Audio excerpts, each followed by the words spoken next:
Assalamualaikum warahmatullahi wabarakatuh. Perkenalkan, saya Gusti Bagus Chandra Wibawa dengan NIM 192231065. Pada kesempatan kali ini saya akan menjelaskan mengenai praktikum indeks gizi seimbang dan healthy eating index. Secara latar belakang, indeks gizi seimbang adalah sebuah metode yang digunakan untuk mengetahui kesesuaian konsumsi pangan dengan anjuran pedoman gizi seimbang yang telah ditetapkan. Beberapa tokoh peneliti Indonesia telah mengembangkan instrumen tersebut bagi beberapa kelompok seperti pria, wanita, remaja, ibu hamil, dan anak balita. Kemudian untuk HI sendiri atau Healthy Eating Index adalah alat ukur yang pertama kali dikembangkan oleh Center for Nutrition Policy and Promotion USDA, yaitu untuk mengukur kepatuhan konsumsi makanan individu dihubungkan dengan angka kecukupan berdasarkan piramida makanan. Mahasiswa gizi sebagai calon ahli gizi perlu memahami tahapan-tahapan dalam perhitungan IGS maupun HEI.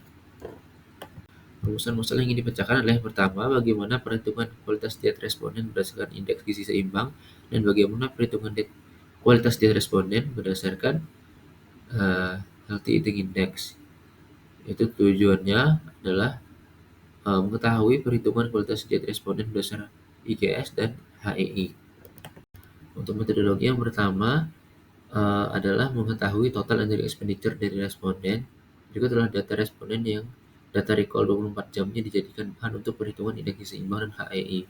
Rumus BMR yang digunakan adalah Human Harris Benedict, kemudian faktor aktivitasnya 1,53 buat FAO, dan TE-nya 2104,08. Kemudian untuk menghitung IGS yang pertama, melakukan recall 24 jam. Yang kedua, mengelompokkan bahan pangan dari kelompok pangan yang berbeda. Yang ketiga, menghitung jumlah dalam gram konsumsi masing-masing jenis makanan itu. Yang keempat, menjumlahkan total konsumsi panganan per kelompok pangan. Yang kelima, mencari rata-rata konsumsi selama 2 hari. Yang keenam, mengkonversi rata-rata menjadi gram. Dalam gram menjadi satuan porsi berdasarkan satuan porsi yang telah ditetapkan. Yang ketujuh, menghitung asupan lemak total, lemak jenuh, gula tambahan, kolesterol, dan natrium. Yang kedelapan, mencari rata-rata konsumsi lemak total, lemak jenuh, gula tambahan, kolesterol, dan natrium. Yang kesembilan, membandingkan hasil konversi dari satuan porsi atau satuan perhitungan dengan ambang batas yang telah ditetapkan untuk mencari nilai skornya. Kemudian untuk menghitung HEI yang pertama sama melakukan asesmen 24 hour recall. Yang kedua, mengelompokkan bahan makanan. Yang ketiga, mencari rasio konsumsi MUFA dan bandingkan lemak jenuh. Kemudian menghitung jumlah konsumsi sodium, gula, dan lemak jenuh. Kemudian menghitung dalam gram konsumsi masing-masing jenis makanan. Yang keenam, menjumlahkan total konsumsi makanan per kelompok makan. Kemudian mencari rata-rata konsumsi per kelompok makanan zat gizi. Yang kedelapan, konsumsi rata-rata konsumsi dalam gram itu menjadi satuan porsi, bisa cup, gram, atau ounce sesuai dengan tabel.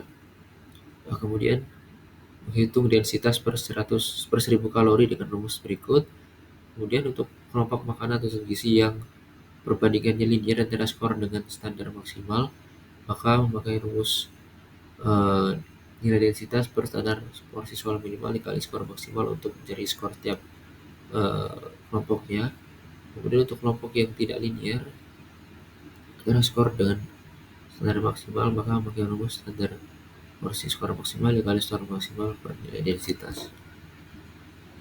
Berikut adalah standar untuk HEI, tabel standar. Kemudian skor maksimal yang diperoleh untuk HEI ini 100, dan skor minimalnya adalah 0 dengan cut off sebagai berikut. Berikut adalah hasil dari perhitungan indeks gizi seimbang. Total skor responden didapat 65. Sebenarnya tidak ada cut off yang benar-benar pasti untuk IGS. Apabila mendekati skor maksimal, maka dietnya sudah baik. Apabila ada di pertengahan, maka dietnya itu masih belum kurang maksimal dan perlu ada perbaikan. Kemudian apabila sangat di bawah, maka dietnya buruk dan jelas perlu perbaikan. Nah, 65 di sini dekat tengah-tengahnya 50, jadinya dapat disimpulkan bahwa diet dari responden ini belum kurang maksimal dan ada beberapa hal yang perlu diperbaiki. Contohnya, tidak adakannya konsumsi sayur dan buah, kemudian tingginya konsumsi lemak jenuh yang masih bisa dikurangin, dan lemak total juga terlalu berlebih sehingga mendapat skor 0, serta ada perlu peningkatan di konsumsi kacang-kacangan. Kemudian untuk Healthy Eating Index, responden mendapatkan skor 34,52 yang tergolong poor diet. Secara pembahasan, tidak jauh berbeda dengan IGS ternyata, di mana eh, di sini menunjukkan bahwa responden tidak mengkonsumsi sayur dan buah sama sekali yang perlu diperbaiki. Kemudian responden tidak mengkonsumsi makanan pokok sama sekali dari biji-bijian utuh, tapi semuanya dari refined grain atau biji-bijian sudah diolah. Kemudian perlu ada penyesuaian dalam eh, jumlah total protein food. Di sini tidak maksimal, hanya mendapat skor 1,7. Namun karena ini adalah standar dari luar negeri, maka mungkin ada sedikit overestimate dalam atau underestimate dalam eh, penilaian seperti itu, terutama dalam standar konsumsi protein, seafood and plant protein, dan eh, lain-lainnya. Kemudian kesimpulan dapat diambil adalah yang pertama, hasil perhitungan kualitas diet berdasarkan IGS itu masih kurang, dan berdasarkan HEI tergolong dalam poor diet. Tapi perlu dicatat bahwa HEI merupakan standar luar dari Amerika Serikat, sehingga cenderung mungkin underestimate dalam uh, menentukan kualitas dietnya.